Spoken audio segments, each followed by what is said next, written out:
know, there is this particular dance that I want to learn how to do. Everybody's doing it. The young and the old, from the north to the south, and from the east to the west. I want to know how to do it. I want to know how to hand dance. Show me how to do it. I want to know, can you teach me? Can you teach me how to hand dance? Can you show me how to do it?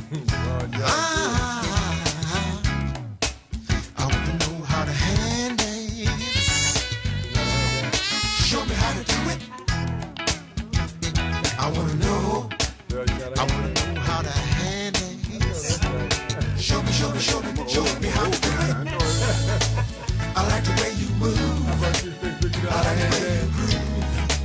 Holla at me now. This is Beach Street. When you coming in, this is Entrepreneur Wednesday. Come on. You turn around and you do it again. All right. Yes, indeedy. Welcome to the Peace in the Morning Show. That's LaRon Young that you hear. I want to know how to hand dance. Do we have any hand dancers out there? Well, check it out. Good morning, peace and love. This is the Peace in the Morning Show with Darius, Stanton. I'm here with our good brother, Delegate Daryl Barnes. What's up, Debo? Good morning, good morning, good morning. No doubt about it. And also in the house for the very first time, ladies and gentlemen, a true advocate for our people, not only young people, but focusing on, this month is Domestic Violence Awareness Month. And this sister is on the front line, not talking about it, but doing it. In our community here in Prince George's County, where the Peace in the Morning Show is seated. And so we are so happy to have Miss Wala Blagay. Please forgive me, Blagay, on the Peace in the Morning Show. Welcome to the show. Well, thank you so much for having me on this show. This is awesome. I mean, this is a way that we can highlight the talent we have in our county, right? Very much so, I appreciate your efforts. Oh, no, great. No doubt. I'm so excited about having you. And we're going to talk about the event that you're putting together this weekend, That's from 9 to 11, focusing on not only domestic violence, but what we like to call domestic peace. How do we achieve domestic peace? And your forum is dealing with domestic violence, but also the solutions and bringing those things to bear. But today is Entrepreneurs Wednesday, and so we'll be focusing on economics and entrepreneurship on Wednesday here on the Peace in the Morning Show. And you are an entrepreneur yourself. Well, so, and just talking about entrepreneurship, I want to say that a lot of my focus has been on community relations. Chat with a Lawyer was a vision that I had after being involved with this community, working with people like Daryl Barnes, where we're going out there and people are like, I don't know any lawyers. I can't get, my house is being foreclosed on, and I'm just going to pray and let God take care of it, right? And you're sitting there like, no, there's options. There's options out there, but people don't know. So how do we change that? And that's where Chat with the Lawyer came. That's when I decided that this was going to be something that I focused on, was providing legal services to our community, and not just somebody who is indigent and can't afford anything, but also businesses. Sure. One thing I find in our businesses is that we have people that start their business, just start trying to make money, but don't think about all the legal aspects, all of the things that they have to go through until they get sued or they get in trouble with the government. And what should they have done? It's time for us to teach our businesses that they need to have counsel. And to be honest, counsel, sometimes you pay for what you get. You don't want to pay for a lawyer? Well, right. You'll be paying more later. Exactly. So what we've done is we've been having a lot of business lawyers come on the show. We have one woman who we're going to have come on next month she calls herself the business counsel, right? Okay. And all she does is take all these small businesses and just give them advice. And it's so good because, instead of somebody thinking that they have to hire this big time lawyer, they want to know that business lawyers come in all sizes. You do got the big firm lawyers in D.C., but you got some that are small time and want to just help a small business. And our small businesses need it. Yeah, how long have you had the Chat with a Lawyer? 3 years now. 3 Wow. years. 3 years. And we started our first show, the two lawyers who came on, they were just mentors of mine. And I said, look, I'm starting this show. I got this idea, and I don't know what's going to happen with it, so I just going to get you guys, because you guys have big names. It's like, anything for you, Wally. We just going to help you out. And then all of a sudden, Miss Karen Popenook, she said she started getting all these phone calls from people with like, I watched you on the show and I need a lawyer. And it was just them thinking they were just doing something to help me out, and realizing that it really did connect them with a different group.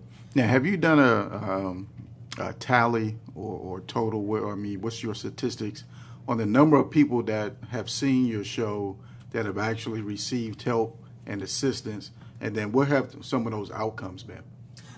That's a good question. So we don't have a complete tally yet. One of the things we've been doing is just allowing people to watch the show, and we have the show. If you want to get in contact with the person on the show, you really we put their information out there so you can contact them directly. Now we're getting to the point. It was really immigration that really opened my eyes to the fact we really need to start putting this in writing. So we're going to look at getting grants and things like that. People want to know what our numbers are. Particularly the immigration one that got me is in the Liberian community, they started to possibly deport people who were on temporary status. And Liberia had been in civil war for years. A lot of people were on temporary status because they were just here just until the war was over. So now these people needed to extend their status. So we did a whole thing where we had a bunch of immigration lawyers come in, meet with people, and we weren't really sure what happened. We just put it all together. So it wasn't until one day, one of the girls that came, she came in from New York, and she said, I used one of your lawyers, and now I'm going to be staying here for good. And I said, wow, that is awesome. That's a story we should be telling. Also, we've had Miss Phyllis Wright. I just love this woman. She's with the District Heights Elementary School. They reached out to me because someone just called me out of nowhere. They said these parents are having a hard time. The school system has mold in the school. They don't know where to go. They don't know what to do. They need somebody. So I sat down and met with some of the parents, and Miss Phyllis Wright said, we need a lawyer. We need someone that's going to help us. And we sat down with Ms. Rosenpugh, and Ms. Rosenpugh was a little skeptical, but after we looked at the evidence and looked at some of the pictures and said, wow, this is clear. It's clear evidence that something's happened here. We connected them with a lawyer, and Ms. Phyllis was like, I would have never been able to get somebody like her without you being there. So we've gotten so many stories like that. There's been a couple of houses that we would say one woman said, she was like, I was watching 24 and I just turned the channel by mistake. And I saw one of your lawyers, Miss Casey Edwards, and she contacted Casey, and Casey helped her because honestly she was going to let that house foreclose and not really think about the options that she had. So we have stories. We have real stories of people who've really benefited from our outreach. And we're starting to put the numbers together. So next time I come on here, I'm going to have those numbers for you. Yeah, I think any type of advocacy is always good, right? Especially, and that's why I ask, especially when you can show its self-worth.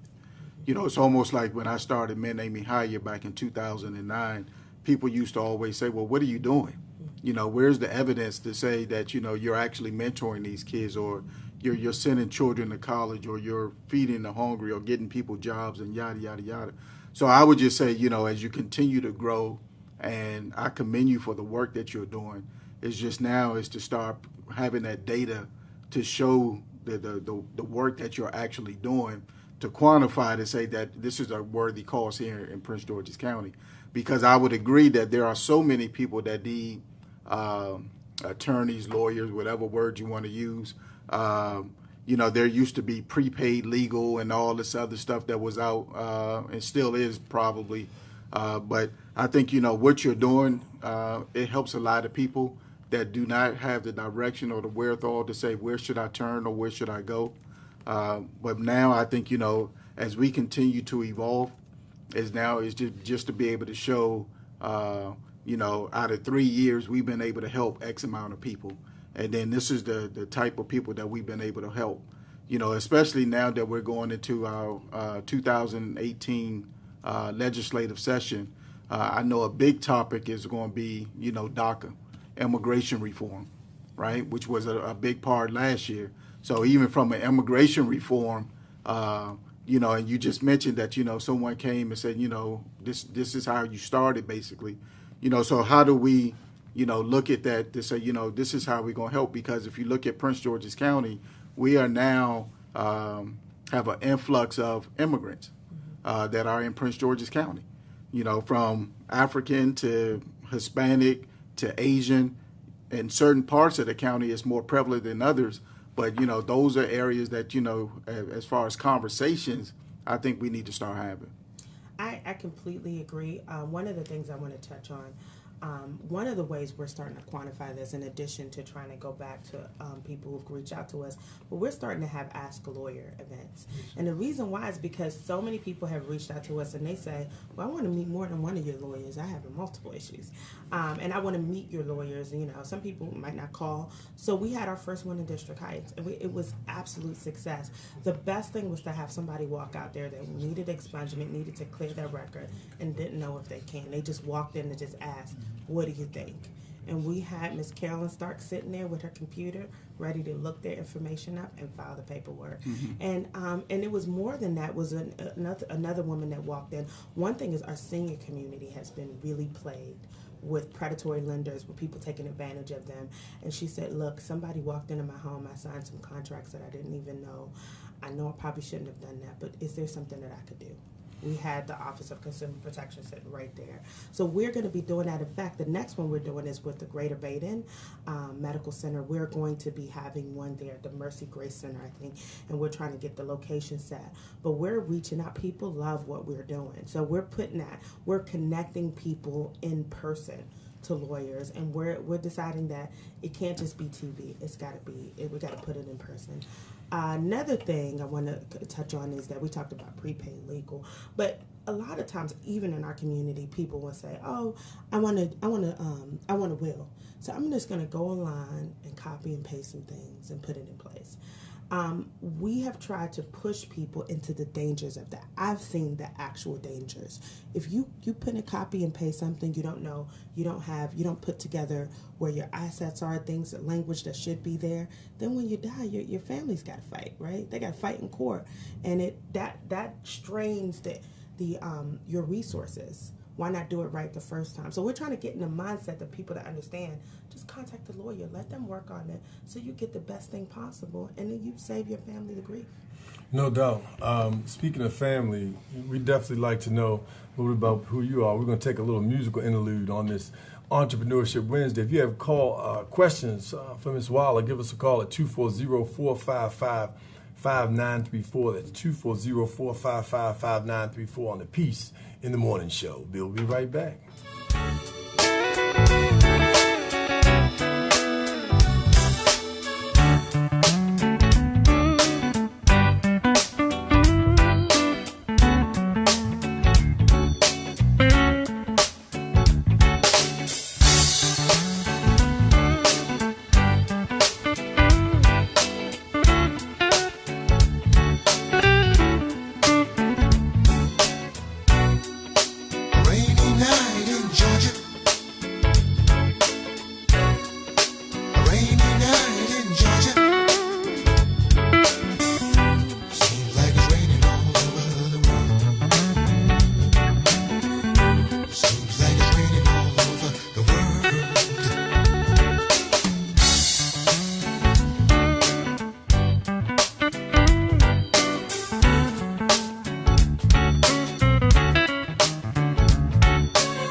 Welcome back to the Peace in the Morning Show. This is Darius Stanton here live at www.elifemedia.net. That's www.elifemedia.net.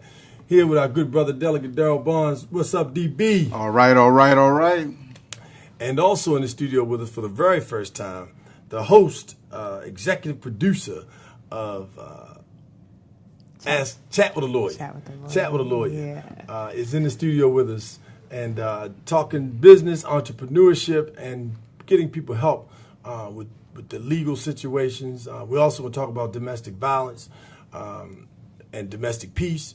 So welcome back to the show, Ms. Waller. Thank you for having me. I'm already having a good time. You know, I told you I'm not a morning person, but That's y'all right. done woke me up. That's right. Well, it's peace in the morning. You got to come in here on Funky Friday if you really want to wake up. All right. You know, you got Funky to Friday, come. that sounds good. No doubt about it. So tell us a little bit about your background in terms of where you're from, your roots, your history, family. So my family is Liberian and Nigerian American. I'm Liberian Nigerian American. My family came here in the 80s.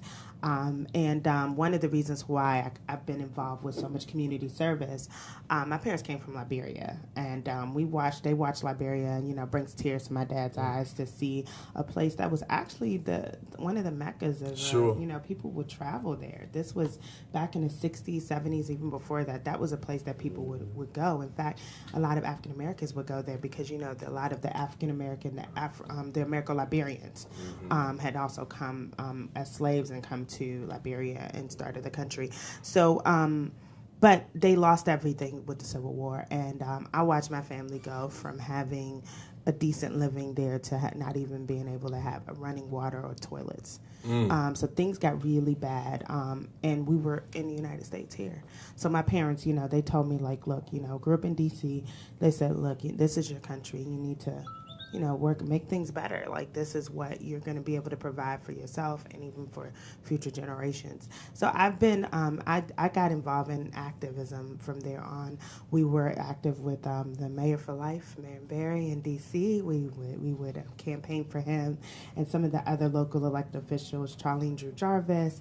And then I took it in Maryland. I worked for a guy named Justin Ross, who was a delegate. I was an intern for him, and he was like, young people need to get involved, like, you know, because he was 26 when I interned for him, and he seemed, even though he was older than me, he seemed so young. I was like, wow, 26 years old. So then I decided I really wanted to get involved locally in Prince George's County. The promise of Prince George's County having African Americans living in a good place, different from what I grew up in Southeast DC. I wanted to make a difference here. So when we moved to Suitland, I decided that Maryland and Prince George's County was my home, and I wanted to make it better. And I've done a lot since then. I mean, I've been involved with the NAACP, where we worked on foreclosures. I've been involved with the Maryland Legislative Agenda for Women, where we focus on domestic violence and other women and child and family issues. I've been involved with the Maryland Coalition for Consumer Protection, where we focused on issues that you've mentioned, like those that are being taken advantage of by companies. I've been involved with other organizations in the area, just try and make a difference. And It don't sound like you're trying. It sound like you're making a difference. It's only, I can't do it alone. It's a community, right? We got to do it together. Well, you mentioned hometown heroes. I want to interject briefly, shift gears for a moment, and talk about a hometown hero who absolutely happens to be from my hometown. But he's an award-winning writer and producer, a gentleman by the name of Rodney Barnes. Rodney Barnes is from Annapolis, Maryland, grew up in a part of Annapolis called Eastport, which is on the other side of the bridge, so to speak. But Rodney happens to be an African-American and has written, he's a writer out in, he's in Atlanta now, out in L.A., I stand corrected, out in L.A., but has written for Everybody Hates Chris, Boondocks, My Wife and Kids. So he's definitely a rising star in terms of being a writer in that space. But now he archives and is a writer for Marvel, and just started a Marvel book signing component there. So we want to hats off to Rodney Barnes for his following his passion.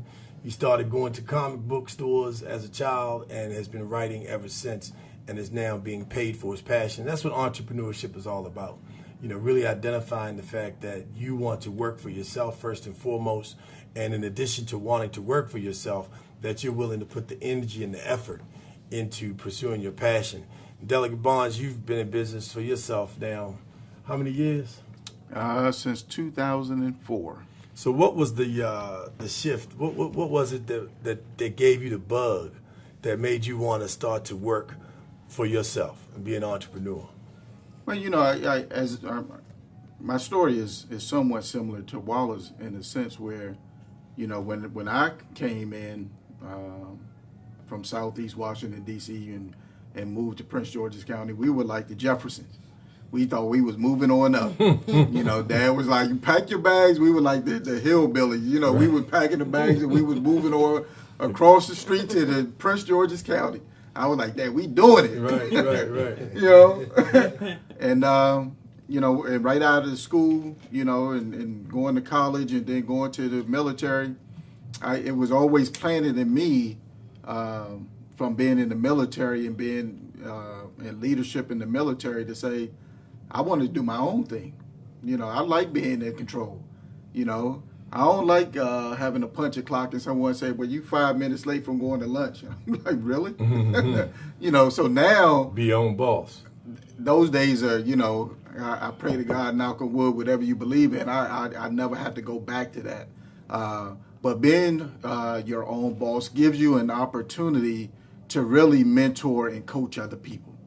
And that's what the joy that I get out of it, is that now I have an opportunity to guide and teach and really set other people on a path of success for them and their families.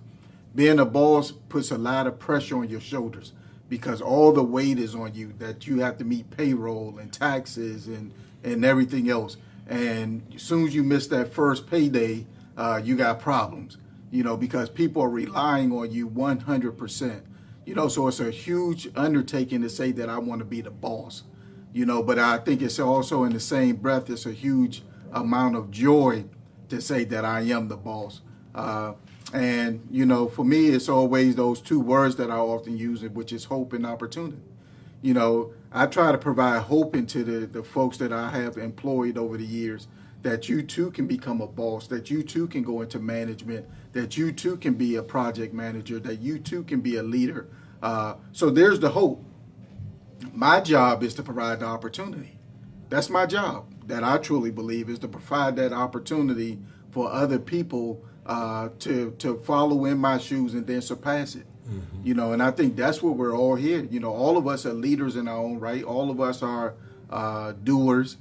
So there's no question there. Is how do we provide that hope and opportunity for so many people to follow, and I think that's where we are. And I commend you and Walla and everybody else that want to be leaders, because it's hard. It's not easy. It's not, because every day somebody is throwing an arrow at you. Every day. Every day. Just because you're in the seat. Just because. Right. They don't even know you. But they throwing a rock at you. They throwing an arrow at you. And the Bible says, don't be the first one to catch the first stone. Mm-hmm. Okay. So, and I've always remembered that, so I'm not judgmental of no one. I'm not, because everybody has the same rights that I do. So I don't judge a book by its cover. Because once you start reading the book, you find that there's some interesting stories in there. But if you judge by that cover, then I think you're doing yourself a disservice, and you're limiting yourself, and you're showing that you truly don't have the intellect that you think you do. What are some of the things you would encourage people who want to start their own business to do? What are some of the, if you would give our top fives, what would those top fives in your mind be that would really help folks? Or you could go with top three, because it's important for people to be able to take what we share with you and then execute it, but what would those top three things be in terms of starting your own business? I'm going to do my top three, then I'm going to let Walla do hers. Okay. All right. Because I think if you're working for a job, typically you're working in a field that you say, I want to then move on to start my own. So I would say, number one, you want to learn the business that you're saying that you want to start. Do your research on that particular business. Learn the craft, learn the ins and out, So take advantage of honing on your skills in a job that you're currently already working in. So that would be number one. Number two, like for me, I'm in the IT business. So having a degree is important, but it's not as important as far as having a certification. So certifications in the IT field outlast or is more surmountable than having a 4-year college degree. So I would say if you're in the IT field, then you want to try to get every certification you can to help hone in those skills as well as to make you more attractable for someone to say that I want you, And then number three is make sure that you have the right education and training to actually do that job. Going and starting your own business, as we just talked about, you need legal advice, you need an accountant, you need web service. There are so many things that you need to understand in starting that business that then is going to propel you to say, I'm ready to turn the key and open the door. And if you're not ready for that, then I think you're doing yourself a disservice. And then my fourth one is financing.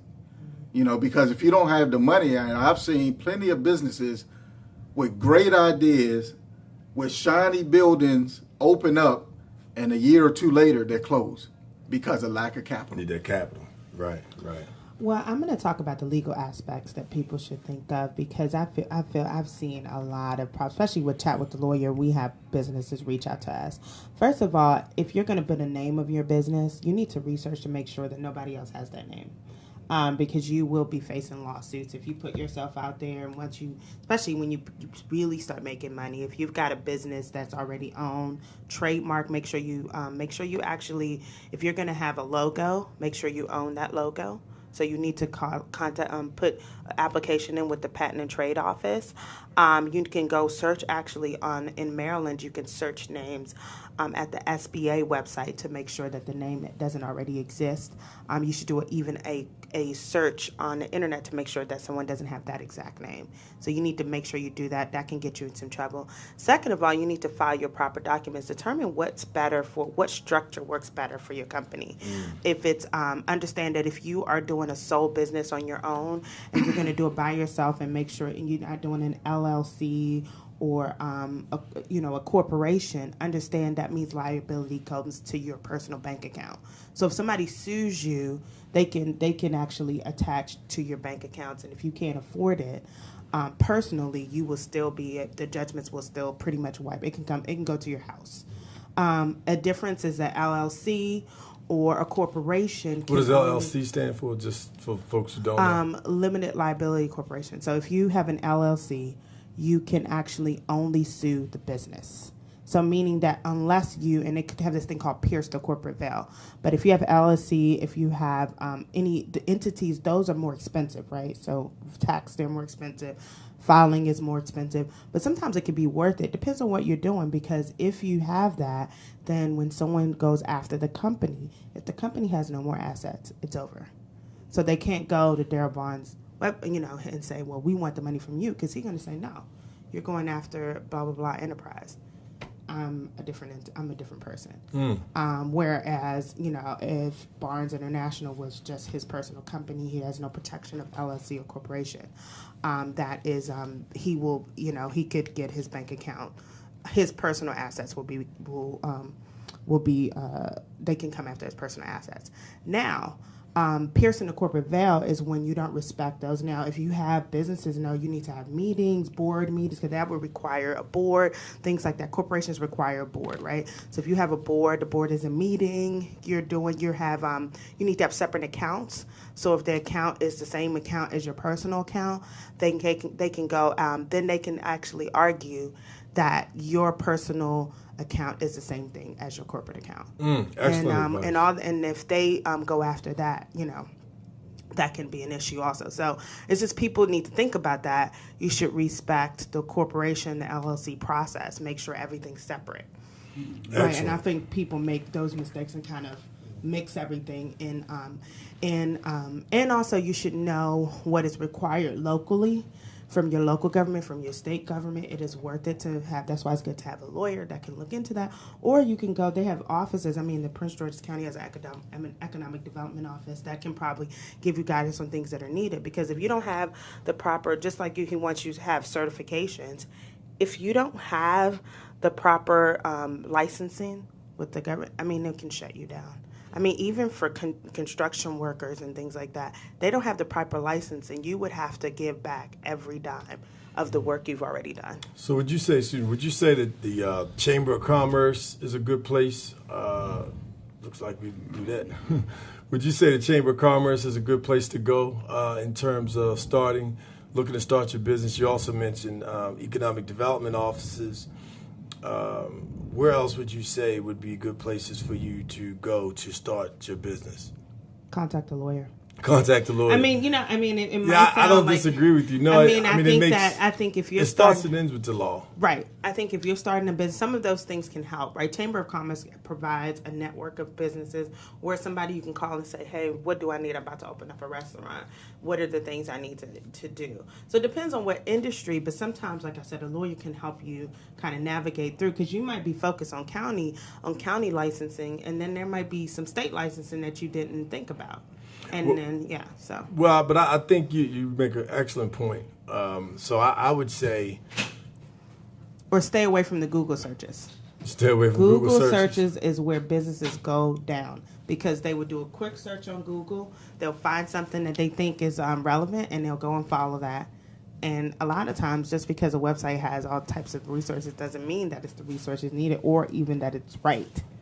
So I think that Google searches are the downfall of so many people. But what I liked about what you said was, contact a lawyer, start there, and then as you progress, well, in addition to that, I think that the 1-2 punch would be start with the lawyer and start with the accountant, because as Delegate Barnes said, being able to have the whole tax component. And then the legal entities, so that you protect yourself, both from a legal perspective and a financial perspective. And then the other piece is go do your research. Go find people who've been in business and get somebody that can coach you, somebody that you know and respect that will that you have a relationship with. Networking is so important, and the reason why it's so important, and networking is one thing, but being able to treat people right, and good. When you're ready to do something, as you mentioned before, when you were ready to start chat with a lawyer, good sister Karen actually happens to be an Annapolitan, grew up in my neighborhood. Oh, yeah, she grew up in Westgate. Well, my father's neighborhood. We grew up in Annapolis. But just being able to have that relationship, sure, I'll do that for you. Yeah. Because people like to see most people like to see people do well, but you have to treat people good. Mm-hmm. And once you do that, people don't mind doing for you. If you don't, then you just put yourself in peril. So definitely, a lawyer, so you can get the business entity straight. Do your homework as much as your own research as possible. Get your accounting in place so that your financial house is in order. And, you hear all the time about the companies, or you hear more about entertainers who run into tax problems, but their businesses all the time. Pay your taxes. They run into challenges, with your taxes. And so those are some very key components. And then, of course, there's a resource online, academic resource called Coursera. I believe it's spelled Coursea, Coursea. And Coursera basically provides every possible class that you could take on a college campus from every major university. Now you can go and pay for the full credits and get the credit for the class, or you can pay for you can get a certificate, and that's just, you'll pay that amount, and all you get is a certificate, which is a minimal fee, not the course load fee. And then you can just take the class and not get any credit for it at all, no money, but the information.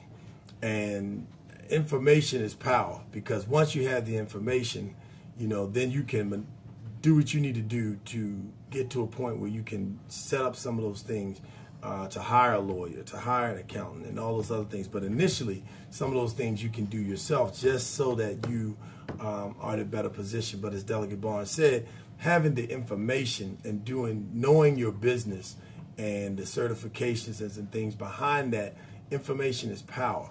Yeah, I think really that's the first step. You have to understand what you're wanting to get into. Right. You know. Right. I remember I used to be a sports agent, and I went and talked to a kid that said, I want to go in the NBA. And I'm like, why? I want to make a lot of money. Yeah, but you don't know anything about the business. Tell me about the business. You know, then you ask a child, I want to play basketball, and what position you want to play? I want to play shooting guard. All right, well, what does a shooting guard do? You know, right. I just, and the moral to that is people do not understand what they want, they say they want to do, but don't understand fully what they're trying to get into. Right. You know, So you have to understand all the dynamics of I wanting to do something, whatever that is. So whether it is basketball, business, politics, you have to understand the full gamut of saying, this is what I want to do. And I think oftentimes people don't understand that this is what I want to do. And there's 101 million parts that go along with doing this one function. And if you don't understand that, then you're not going to be successful because you don't understand all the other moving parts. You know, and I see it every day from politics to other small businesses. They just don't understand all the moving parts. Everybody wants to say that I'm a business owner, but they don't understand that I have to have the finances. I have to have my accounting and my paperwork in order. I have to have the trademark and my business, my legal stuff in order. They don't understand that. All they know is I'm going to sell T-shirts. Right. You know, or I'm going to sing. Understanding that singing is more than just a talent. If you're going to sing and put yourself out as a singer, then you need to make sure that you're not singing someone else's songs. Yeah. And no one knows about royalties and points and all the other things and writers' royalties and who's getting paid from when you're doing your tours and all the other aspects of the job. All you saying is I want to go out here and sing and I'm going to make $1 million because I want to be like Chris Brown. You know, but there's so many different aspects to everything that we do that I think folks really need to look at and understand before they say, this is what I want to do. It's almost like going to college. You know, my kids are 11 and 12, and, you know, my son says, I want to be an attorney. And I'm just like, well, what does that mean? Do your research. Right. So now he's on the computer researching what does it take to be an attorney, right? You know, he wants to go to Duke University. Why Duke? Why not Maryland University? Why not Clapton? Right. You know, why not Long Beach State? Why Duke? So you really have to do your research and say, all right, if you want to be an attorney, which one has the best law program for you? You know, which one's going to give you the most money? How are you going to pay for it? How are you going to get to college? People don't understand all the aspects to everything that we do. You have to do your homework. Right. And you have to be prepared. Part of that, a great point is internships. You know, when people say, I want to be a lawyer, but they don't understand that you have to be one of those people who are willing to burn the midnight oil on a consistent basis. You can't go to sleep until it's done, and when you wake up the first thing in the morning, you're right back on it. Lawyers sleep in their offices. They drink a lot of coffee. There's other stimulants to keep them up. Just to get through law school, first and foremost, it's a great deal of rigor because the pressure for you to deliver for those clients at a high stake with other bright minds on the other side waiting to compete, cancel out, destroy, lock you up, whatever the challenge is on the other side and whatever type of law you're involved in.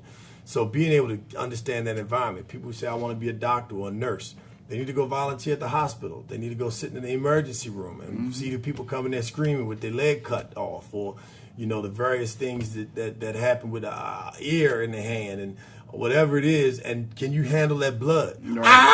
Can you handle that shock value? When I talk to children all the time, I give them that, you know, that wow. Can you really deal with this field that you think you want to get into, because they're caught on the image.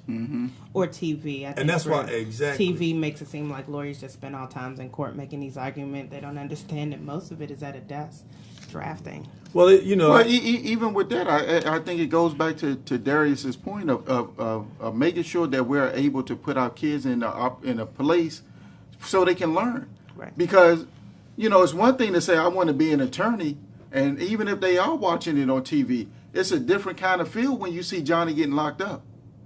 And you see mommy or daddy sitting in the courtroom crying. Can you handle that kind of pressure? Or you want to be a doctor, and as he just said, you go in there and you see blood gushing all out of you and somebody shaking and all this other stuff. Can you handle that? Absolutely. So I just think we have to be prepared, and regardless of what field that you go into, what age you are in life, or what stage you are, preparation is the key. Because without a plan, you plan to fail. Right? And I think that goes along with everything that we've been talking about and everything that we promote on this show. You have to have a plan, because if you don't plan, you're going to plan to fail. And if you don't have the right people in place, as he just mentioned, with the lady that kind of mentored and coached you, is based off of relationships. Right? Without the right relationships, that you smiling and being friendly to this woman that says, Walla, I'm going to help you because. And most people don't understand that. People walk around frowning, pouting, mad all the time. Don't want to shake your hand, don't want to look at you, don't want to give you a hug, throwing the bird sign up at you because you cut them off. To me, they got problems. Right? So you just did that. You don't know who I am, how I may be able to help you, right, but you got an attitude. Right. You got to be kidding me. Right. And so how we put ourselves in position, that's the other thing.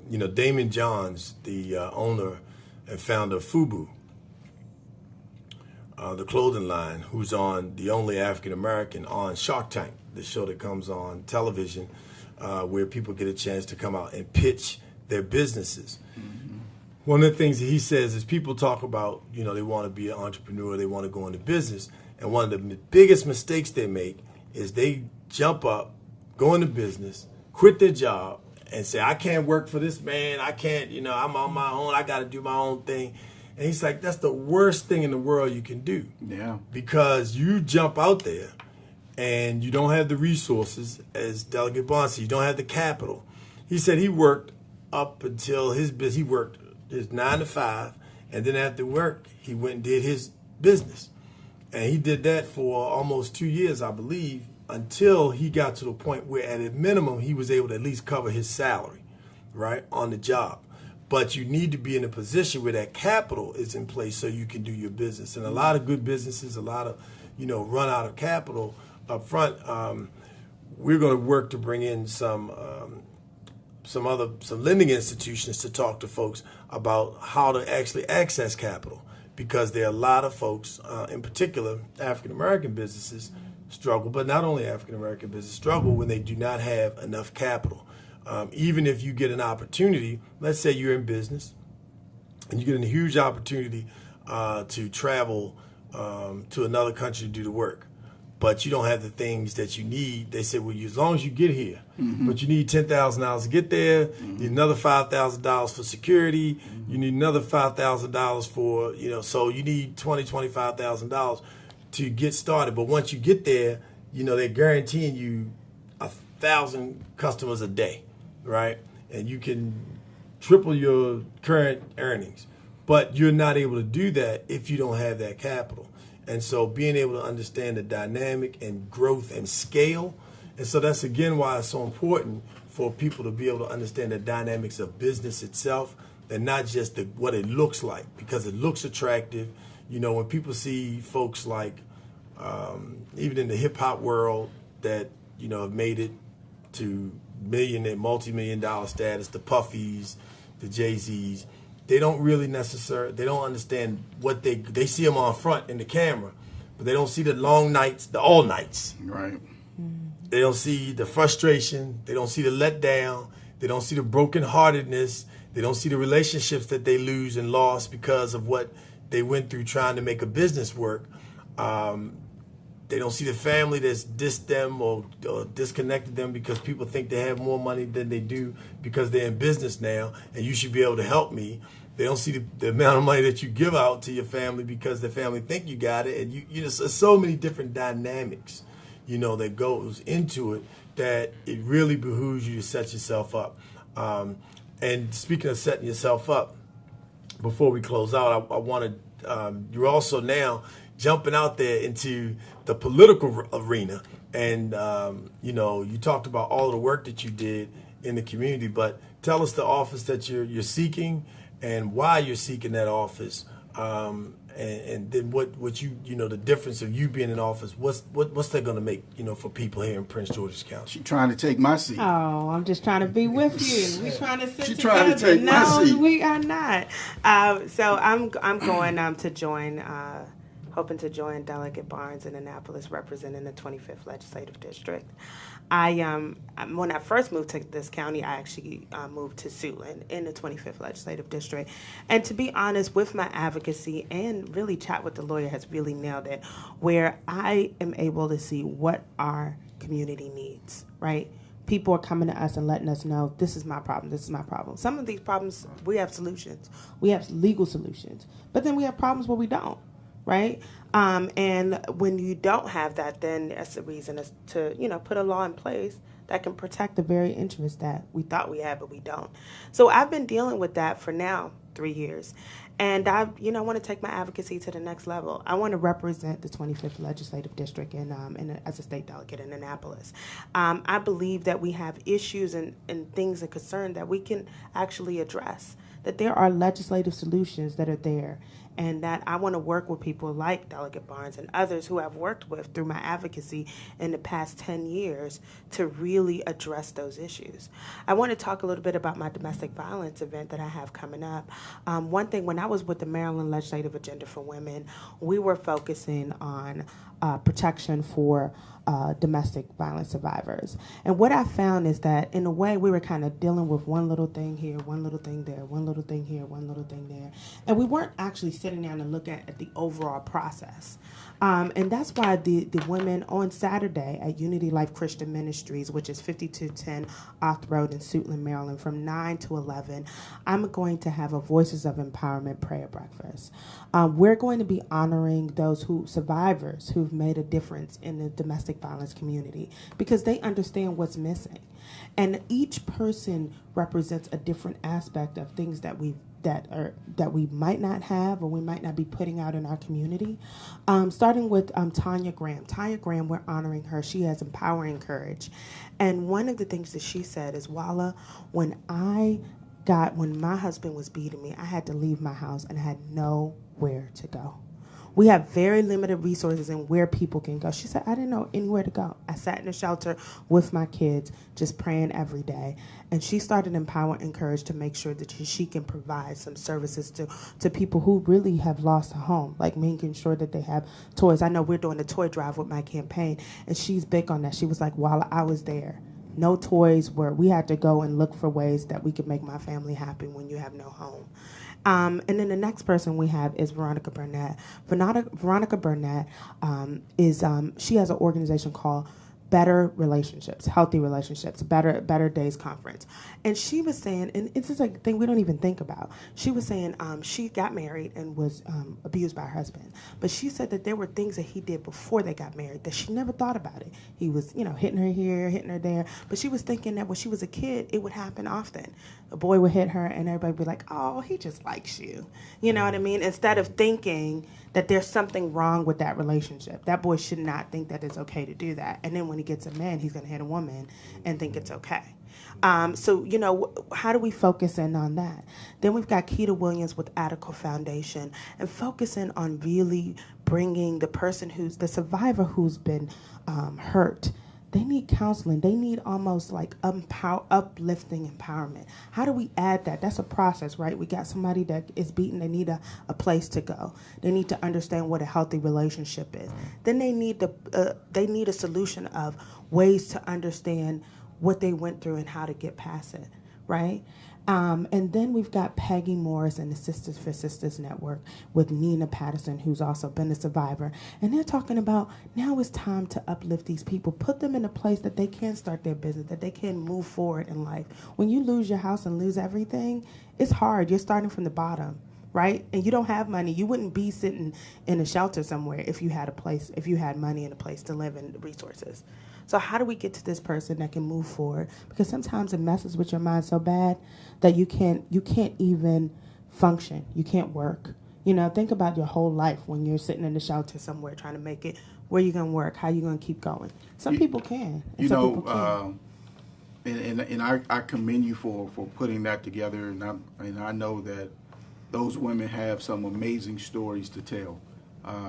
And my heart goes out to each and every one of them, because I can only imagine somebody putting their hands on my wife or my mother or my sisters, right? We would have problems.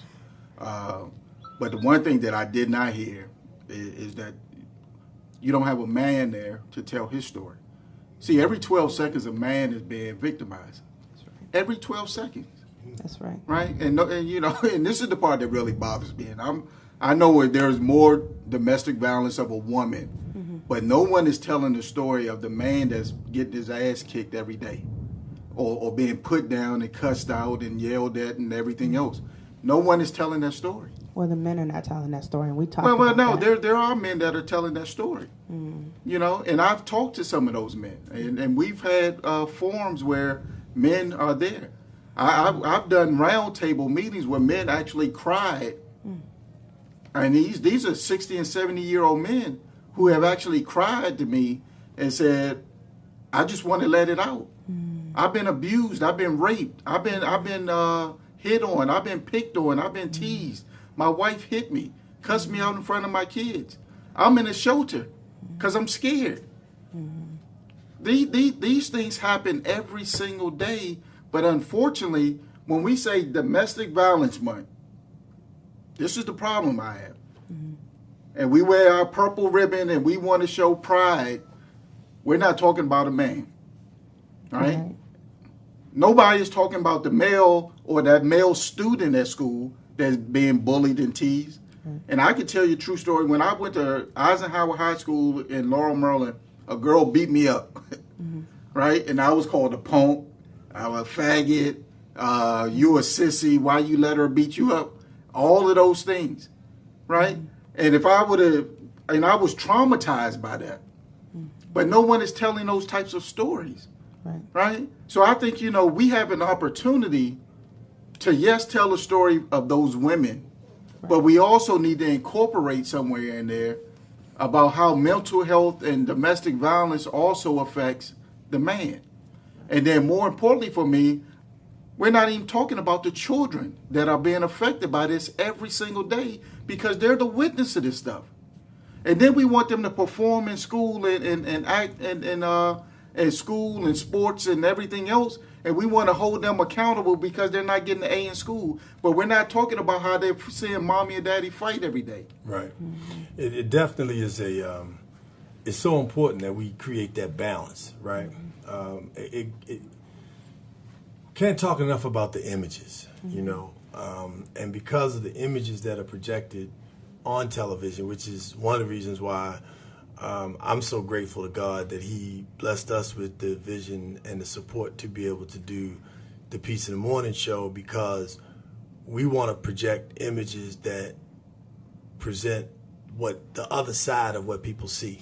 And in this particular case, when it comes to domestic violence, and one of the reasons why we started the whole Men for Domestic Peace campaign is because, one, men are still in large in power in the world. And you still have situations where men, I used the example of Russia, where they literally just passed a law in 2017 in Russia that said, you know, unless there's a physical wound, the visible wound, then there's no form of abuse. And that was passed by women and men in Parliament, which the Parliament is 400 men and like 911 women, something like that in Russia, in their government structure. But the bottom line is that image. And when you think about domestic violence, you get, with the image that you think about is a man, not necessarily a black man, because we know it goes across the board in every culture, but a man beating on a woman. And what that does do is it makes it, because it does not get addressed from any vantage point beyond that, except, maybe in the cases of children being physically or sexually abused, the emotional abuse, the verbal, and then the abuse of men, then that makes it just that much harder for men to come forward, because it's not seen, because it's not addressed, right.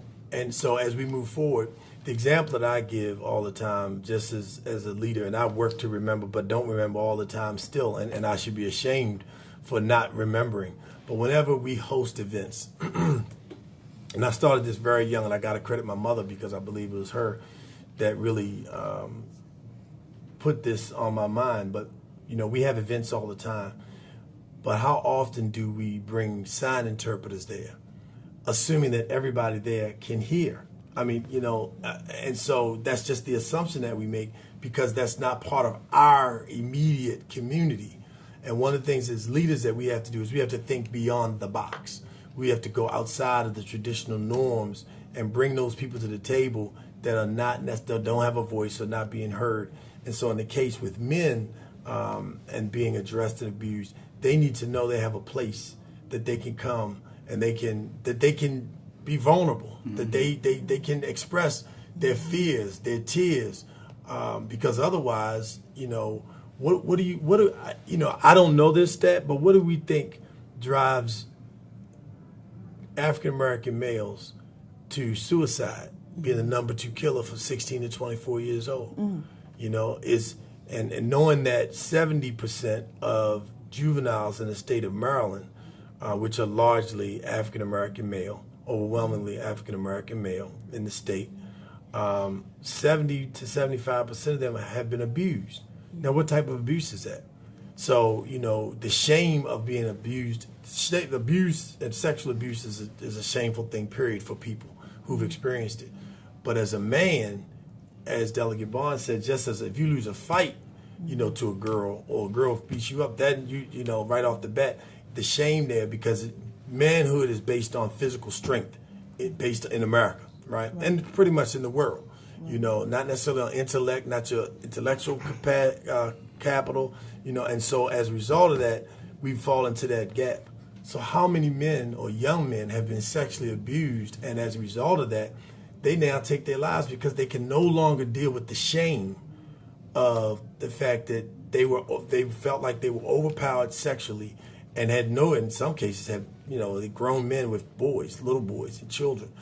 So and even the flip, there are situations where grown women have molested boys, and there are men who are dealing with that and don't know how to deal with that. Yeah. And so those things are definitely on the table. So what I encourage as you launch Saturday, that you mention that you bring that. We definitely will. Bring that to the forefront, and then. And I don't mean to cut you off, Darius, but I was going to even offer Darius, I don't know what his schedule, because I think if we don't have men presence, and not just your event, but any event when you talk about domestic violence and it's just a room full of women, then to me it's become more of a man bashing session. Because all we're talking about is how the man did this and the man did that and the man beat me up and the man did all these things. And we're still not getting to the root cause because there are no men present to also share in that conversation. Well, you're invited to come. Well, this is the first time I got the invitation, but I'm just saying, and I'm not just talking about yours. I'm just saying in general, and I think these are things that are critically important, that when you have a domestic violence event, it should be open to the public and not just a small group of women. Because when it's invited to just a small group of women, in my opinion, it becomes more of a bashing session and a healing for them individually, versus saying, let's have a discussion and a conversation on this hideous disease that we have out here that's plaguing our community.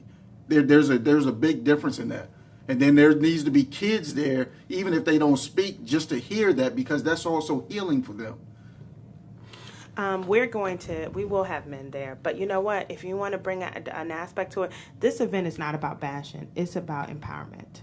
It's about taking. And I'm not saying your event. I'm just talking in general. I just want to respond to that in general, just to say that this isn't going to be a man bashing session. We're talking about how do we make it better for those who are suffering, and man or woman. But I invite you to come. We want to hear your perspective.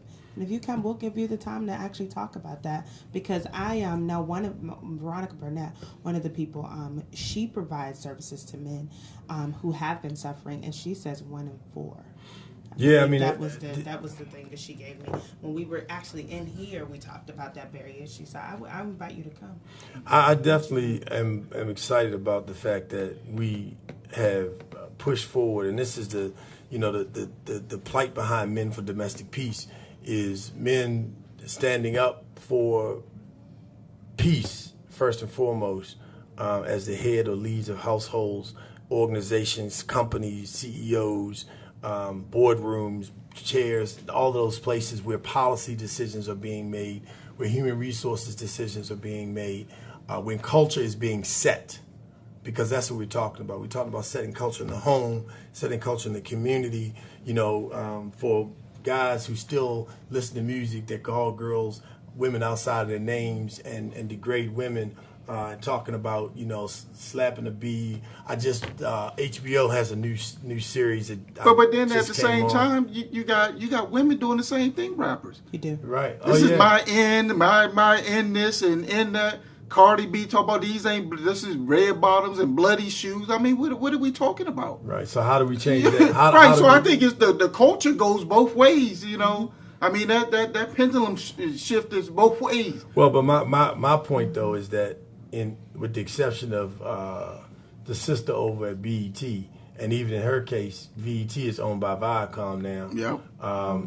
It's males that are in charge. Sure. That are at the end of the day allowing or setting the culture, and women are there's some very powerful women, IBM, AARP, not Oracle, the other CEO, but there are a number of CEOs that are jumping in, right? Women that are in charge. But even in those cases, the majority of their board members, corporate board members, are males, right? And so, setting the culture is so important for men to set their culture. But then the other part of Men for Domestic Peace is the boys that are in those homes and are watching the abuse or being abused, which is part of being abused, and then they grow, and then they become men. And when they become men, then they become what they've seen growing as a child. And that's honestly what you find. I know those that do counseling, they say most of the men, this is even just most of the men who are involved, perpetrators of attacking survivors, they usually have seen it in their own home. Exactly. And from both sides. Like one guy was particularly saying his mom will beat on his dad all the time. And so, it seems like it's okay to just be hitting someone that you're in a relationship with. So this goes into healthy relationships. So we definitely, we want to be able to create a culture of love. Love more. We always push the hashtag love more. We always push love revolution. And so, this weekend, your event, tell us about the date and time again and location. It is October 14th, Saturday, from 9 to 11 at the Unity Life Christian Ministries, 5210 Oth Road, Suitland, Maryland. It's right off of Exit 7. Is there a cost? It's no cost. Breakfast? Come on, yeah, we're going to have some good breakfast. Okay. My best friend's mom is Guyanese, and maybe she we'll can have fix a little some Guyanese food breakfast. and hook it up. Yeah. Okay, well, definitely. What kind of food is that? Caribbean. Ah. But I'm not sure of that because I told her, I said, well, we're she gonna be some aki, Yeah, she might. She said she might put a little surprise in. We'll see. Right. But I tell you, for breakfast, the thing we got to be able to do is we definitely have to be able to bring that perspective. And as we close, I definitely want to encourage you as you continue to push on this moment to really promote Men for Domestic Peace. Because we need to train everybody to start looking in that other direction, and having men. A comment that I got back after making the similar comment on Facebook from a man was, well, we got to deal with the truth and what it is. And the truth is what it is, but you got to have the whole picture. And the whole picture does involve men who are fighting for domestic peace. There's an organization in D.C. called Men Can Stop Rape, you know, that focuses on all the elements of rape. Men who are being raped in jail, men who are being raped in the community, men who rape, why they rape, you know, dealing with these issues. And these are taboo in our community, but it's got to be brought on the table in order for us to get over it. Otherwise, we will continue to pain. So as we close out on the peaceful moment this morning, I just want to focus and remind us to continue to promote peace and create cultures that people can grow in. You know, you heard about business. In order for you to grow in a business, you've got to be able to have a legal counsel, you got to be able to have a financial counsel, and you also have to have the passion and the energy and the desire. But you need to know the insides and outs of the business. So you need somebody who can coach you that's already in the business, who's been through the pitfalls, so you can save your energy, time, and resources. But also, as a business owner, you're going to be responsible for the culture that you set.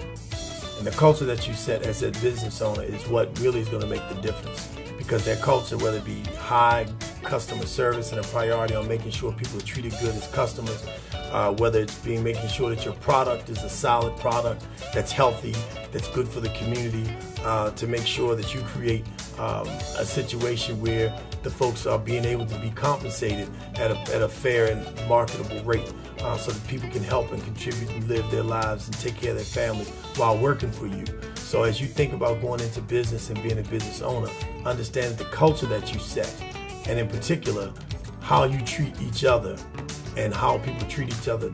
The money is one thing, but the research shows people don't stay or leave jobs basically for the amount of pay. They stay and leave jobs based on how people treat them. So treat people good, be good to people. And as we say on the Peace in the Morning show, being good to people, it starts at home. Thank you so much. This is Darius Stanton with the Peace in the Morning show with Delegate Darrell Bonds and Miss Walla Belinge. Bligay. Yeah, it's said, it's just the way it's spelled. Walla Bligay. Right here on the Peace in the Morning show. Thank you so much for joining us. And have a wonderful day. Tomorrow is Thursday's Men's Roundtable. So we got Frank Malone and David Smith from 100 Fathers coming in talking about men for domestic peace and shifting the conversation from just domestic violence to domestic peace here on the Peace in the Morning show. Whew. Good.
What you say, yeah. Because the background, they're hearing all of that. Oh, you're right about that.